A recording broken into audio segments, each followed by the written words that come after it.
guys, so you can see this is a ROBOROCK Q5 Pro, and I will show you the performance of this vacuum cleaner in action, in very simple action. So I will take the dustbin from this ROBOROCK, I will take all the trash he already collected before, and I'll just put it on my floor right now for you to see how fast and how effective it is in collecting the dust, right?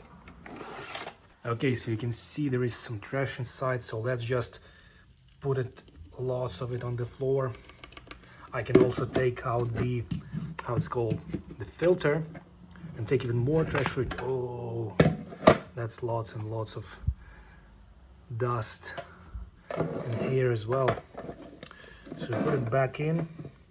The filter, it's very important to not let the dust get inside the, well, intestines of our robot. Okay, so there is more dust inside, but I think that would be enough for us.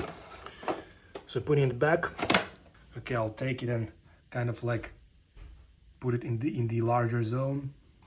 Okay guys, so you can see the trash is there and the vacuum cleaner is still charging. Here I have the map of the room I'm in. So instead of obviously showing you how the vacuum cleaner is going to clean all the clean room I'm in right now, I'm only going to show you the zone cleaning, which is right here. Hopefully that I chose the right zone, that it covers the trash I left on the floor. So let's try it now. So okay, so it will take the ROBOROCK some time to find it, I think. Oh well, actually it's very fast. I expected him to take more time to locate the zone I covered. Okay, so right now he does the perimeter of the zone. Okay, half the trash is already cleaned, and there you go. Not a single piece of dust left, not a single hair left.